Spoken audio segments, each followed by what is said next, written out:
चाणक्य कहते हैं, झूठ वही बोलता है जिसे सच का पता होता है, क्योंकि झूठ सुनाने वालों को भले हकीकत का अंदाजा ना हो, लेकिन झूठ बोलने वाला हमेशा सच जानता है। इसीलिए झूठ को पकड़ना भी एक कला है। नमस्कार दोस्तों, स्वागत है आपका डे इंस्पायर्ड यूट्यूब चैनल में। आज का यह वीडियो बेहद खास है, क्योंकि आज हम एक ऐसी कला सीखने जा रहे हैं जो जीवन में हर कदम पर आपके काम आएगी। झूठ को पकड़ने की कला। और इस कला को सीखना हर उस व्यक्ति के लिए जरूरी है जो अपने जीवन को सच के रास्ते पर ले जाना चाहता है। इस वीडियो में हम जानेंगे कि कैसे आप झूठ को आसानी से पकड़ सकते हैं, किन संकेतों पर ध्यान देना चाहिए और किन सावधानियों को बरतना चाहिए। लेकिन उससे पहले मैं आपको एक कहानी सुनाता हूं जो चाणक्य और उनके शिष्य चंद्रगुप्त की है। यह कहानी आपको न केवल प्रेरित करेगी, बल्कि यह भी सिखाएगी कि कैसे चाणक्य ने अपने तीक्ष्ण बुद्धि और अवलोकन से झूठ को पल भर में पकड़ लिया। तो इस वीडियो को अंत तक जरूर देखें, क्योंकि आज आप कुछ ऐसा सीखने वाले हैं जो आपके जीवन को बदल सकता है। चलिए शुरू करते हैं। एक दिन चंद्रगुप्त अपने गुरु चाणक्य के पास आए। उनके चेहरे पर एक अजीब सी बेचैनी थी, मानो वे कुछ छिपा रहे हों। चाणक्य ने उनकी ओर देखा और शांत स्वर में पूछा, चंद्रगुप्त, क्या बात है? तुम्हारा मन आज कुछ उदास क्यों लग रहा है? चंद्रगुप्त ने हंसते हुए जवाब दिया, गुरुदेव, कुछ नहीं, बस युद्ध की तैयारियों में व्यस्त था। सब ठीक है। लेकिन उनकी आंखें कुछ और कह रही थीं। चाणक्य ने गौर किया कि चंद्रगुप्त की मुस्कान बनावटी थी और उनकी आवाज में एक हल्का सा कंपन था। चाणक्य ने मुस्कुराते हुए कहा, चंद्रगुप्त, तुम मेरे शिष्य हो, तुम्हें मुझसे कुछ छिपाने की आवश्यकता नहीं। बोलो, क्या बात है? चंद्रगुप्त ने फिर हंसकर टालने की कोशिश की। गुरुदेव, आप भी ना हर बार मेरे मन की बात पढ़ लेते हैं। सच में कुछ नहीं हुआ। लेकिन चाणक्य को समझने में देर नहीं लगी। उन्होंने 2 मिनट के भीतर चंद्रगुप्त का झूठ पकड़ लिया। चाणक्य ने शांत लेकिन दृढ़ स्वर में कहा, चंद्रगुप्त, तुमने जो कहा वह सच नहीं है। तुमने कल रात एक गुप्त बैठक की थी जिसमें तुमने कुछ सैनिकों के साथ मिलकर एक योजना बनाई, और वह योजना तुम मुझसे छिपा रहे हो। क्या मैं सही हूं? चंद्रगुप्त स्तब्ध रह गए। उनकी आंखें आश्चर्य से फैल गईं। उन्होंने हिम्मत जुटाकर कहा, गुरुदेव, मैंने तो बड़े आत्मविश्वास के साथ झूठ बोला था। आपने इतनी आसानी से कैसे पकड़ लिया? कृपया मुझे यह कला सिखाइए। चाणक्य ने हंसते हुए कहा, मेरे शिष्य, झूठ पकड़ना कोई जादू नहीं, बल्कि एक कला है जो अवलोकन, धैर्य और बुद्धि से आती है। आज मैं तुम्हें यह सिखाऊंगा कि कैसे तुम झूठ को पकड़ सकते हो और हकीकत को जान सकते हो।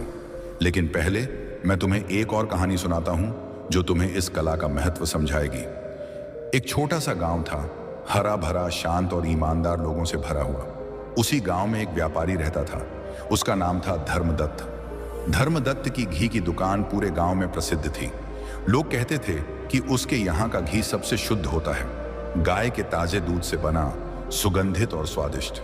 धर्मदत्त की दुकान पर हमेशा भीड़ लगी रहती थी। दूर दूर से लोग उसके यहाँ घी खरीदने आते थे। उसका कारोबार खूब फल फूल रहा था।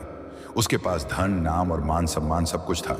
लेकिन मनुष्य का मन बड़ा चंचल होता है। धन मिलने के बाद भी लोभ का नशा उतरा नहीं। समय बीतता गया। धीरे धीरे धर्मदत्त के मन में लोभ जाग उठा। उसे लगने लगा कि यदि वह घी में थोड़ा सस्ता तेल मिलाए तो उसे अधिक मुनाफा होगा। उसकी दुकान तो वैसे भी प्रसिद्ध थी, कोई शक नहीं करेगा।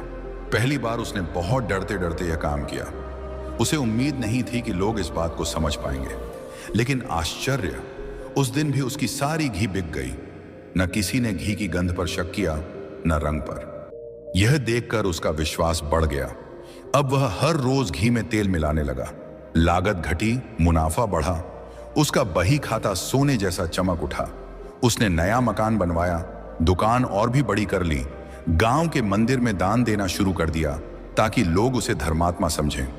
लेकिन एक बात उसने नहीं समझी, सच्चाई कितनी भी छुपाई जाए, एक दिन सामने आ ही जाती है। गांव के कुछ बुजुर्गों ने धीरे धीरे घी की गंध और स्वाद में फर्क महसूस किया। बच्चों को घी खाने के बाद पेट दर्द होने लगा। कुछ गृहिणियां बोली, पहले जैसा स्वाद नहीं रहा। लेकिन कोई साहस कर उसकी शिकायत करने न गया, क्योंकि धर्मदत्त अब बड़ा आदमी बन गया था। पर गांव में एक साधु आया। वह दूर दूर से यात्राएं करता था। जहां भी जाता वहां के मंदिर में रुकता और लोगों के मन की बातें सुनता। जब वह इस गांव पहुंचा तो उसने भी धर्मदत्त की दुकान से घी खरीदा। घी सूंघा, उंगलियों पर घिसा और एक हल्की मुस्कान उसके चेहरे पर आई। साधु ने गांव के लोगों को बुलाया और पूछा, क्यों भाई, क्या तुम्हें नहीं लगता कि इस घी में कुछ गड़बड़ है? लोग चुप रहे, डर के मारे कुछ कह न सके।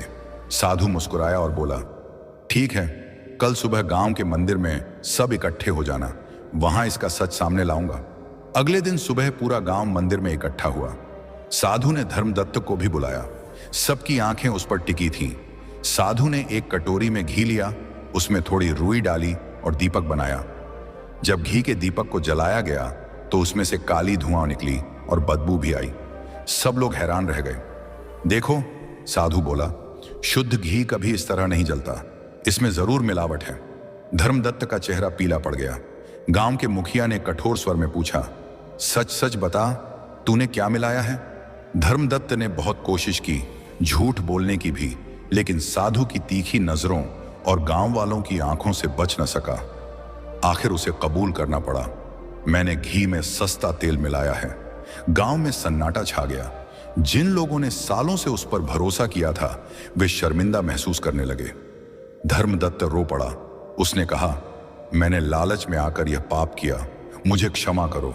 साधु ने शांत स्वर में कहा, देखो भाई, धन कमाना बुरा नहीं है, पर बेईमानी से कमाया गया धन कभी सुख नहीं देता। तूने जो भी दान मंदिर को दिया वह व्यर्थ गया, क्योंकि उसका मूल पाप से भरा था। धर्मदत्त ने सबके सामने वचन दिया, आज से मैं कभी मिलावट नहीं करूंगा। गांव वालों ने भी उसे एक मौका देने का निश्चय किया, लेकिन साथ ही ठान लिया कि अब वे हर वस्तु सावधानी से खरीदेंगे। चंद्रगुप्त, इस कहानी से तुम्हें क्या सीख मिली? सबसे बड़ी सीख यह है कि मनुष्य चाहे कितना भी चालाक हो, सच्चाई को छिपा नहीं सकता। झूठ का पर्दा एक दिन हट ही जाता है।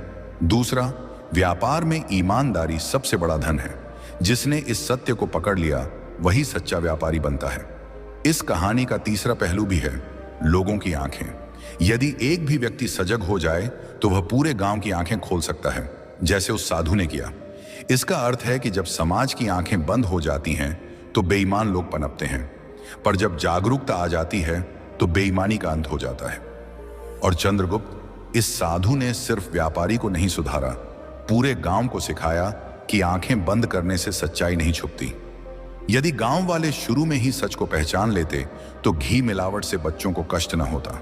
इसलिए राज्य चलाते समय या किसी भी पद पर रहते हुए तुम्हें भी सजग रहना होगा।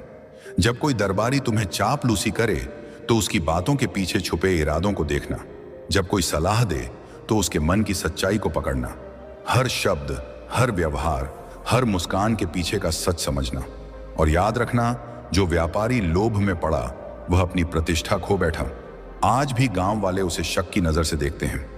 मनुष्य के जीवन में एक बार भरोसा टूट जाए तो दोबारा वह पहले जैसा नहीं बनता। चंद्रगुप्त ने सिर झुकाकर कहा, आचार्य, मैं समझ गया। मैं राज्य में और जीवन में सच्चाई को ही सबसे बड़ा धर्म मानूंगा।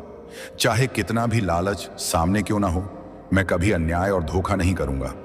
तब चाणक्य ने कहा, चंद्रगुप्त, मैं अब कुछ ऐसे नियम बताने जा रहा हूं जिनकी मदद से किसी भी व्यक्ति के झूठ को बहुत आसानी से पहचान सकते हैं।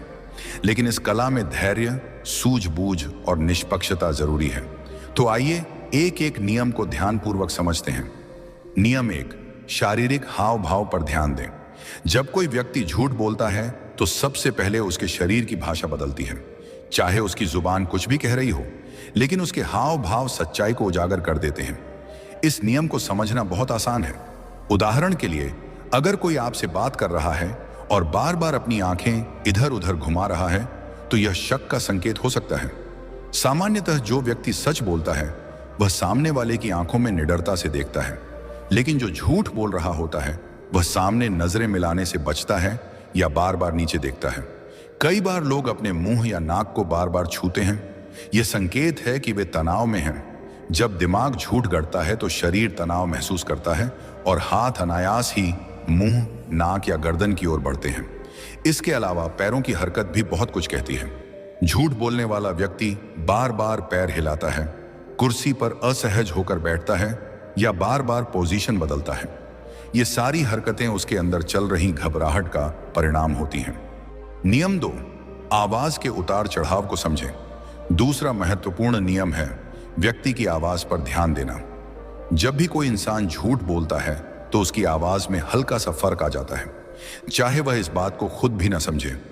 उदाहरण के लिए, अगर कोई व्यक्ति सामान्य बातचीत में धीमी आवाज में बात करता है, लेकिन किसी खास प्रश्न पर अचानक उसकी आवाज तेज या कर्कश हो जाए, तो यह संकेत हो सकता है कि वह उस सवाल से असहज है। इसी तरह यदि उसकी आवाज में अचानक रुकावट आने लगे, जैसे मतलब, तो यह भी झूठ बोलने का लक्षण है। कभी कभी झूठ बोलने वाला अपनी बात को बार बार दोहराता है ताकि सामने वाले को विश्वास दिला सके। वह कह सकता है, नहीं नहीं, मैं तो वहां था ही नहीं, सच में नहीं था। इस दोहराव से पता चलता है कि वह अपने झूठ को खुद भी पक्का करने की कोशिश कर रहा है।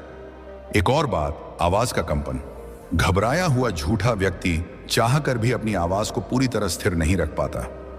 उसकी आवाज में नमी, हल्की कांप या तेजी आ जाती है।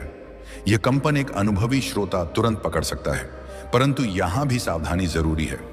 कुछ लोग मंच पर बोलते समय या जब वे किसी अनजान व्यक्ति से बात कर रहे होते हैं, तब भी घबराहट के कारण ऐसे संकेत देते हैं। इसलिए केवल आवाज के आधार पर निष्कर्ष न निकालें, उसके चेहरे के हाव भाव, आंखों की गति और शारीरिक स्थिति को भी साथ में परखें। नियम 3, कहानी में विरोधाभास खोज। जब कोई व्यक्ति झूठ बोलता है तो उसकी बातों में विरोधाभास होना स्वाभाविक है। सच केवल एक होता है, इसलिए जो व्यक्ति सच्चाई बोलता है उसकी कहानी हमेशा एक जैसी होती है, लेकिन जो झूठ बोलता है उसे अपनी बातों को बार बार बनाना पड़ता है और इस चक्कर में कहीं ना कहीं वह गड़बड़ कर बैठता है। उदाहरण के लिए मान लीजिए कोई कहता है कि मैं कल पूरे दिन घर पर था, लेकिन थोड़ी देर बाद कहता है कि मैं दोस्त से मिलने बाजार गया था। यह विरोधाभास है। दोनों बातें एक साथ सच नहीं हो सकती। ऐसे ही लोग अपनी बातें बदलते रहते हैं और झूठ की परतें खुलती जाती हैं। यदि आप शांति से, धैर्य के साथ उसके पहले और बाद के जवाबों को जोड़ेंगे तो आपको ये अंतर दिखने लगेंगे।